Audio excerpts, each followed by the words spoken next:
Hello बच्चों, let's read this question. The question says which of the following metals will not displace iron from iron to sulfate solution? Option A zinc, option B magnesium, option C aluminium, option D tin. The key concept for this question is reactivity of metals.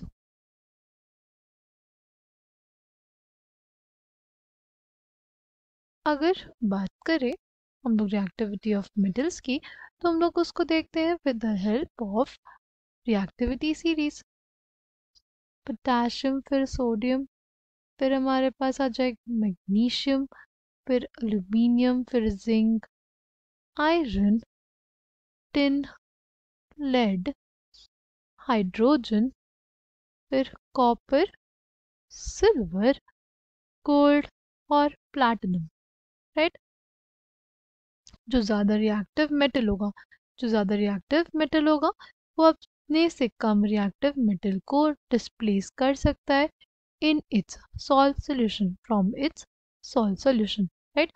जो ज़्यादा reactive metal होगा वो जो ज़्यादा reactive metal होगा वो अपने से लेस रिएक्टिव मेटल को वो अपने से लेस रिएक्टिव मेटल को डिस्प्लेस कर सकता है from its salt solution.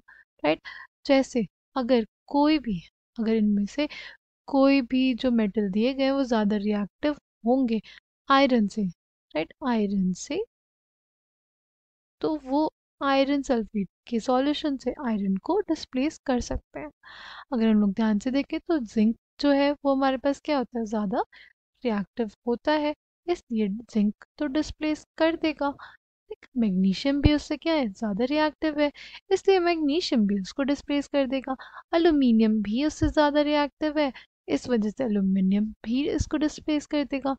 But अगर हम लोग ध्यान से देखें जो टिन है उसके बाद आता है, राइट, यानी टिन जो है इसको डिस्प्लेस नहीं कर पाएगा, आयरन को डिस्प्लेस नहीं कर पाएगा, किससे, आयरन टू सल्फेट सॉल्यूशन से।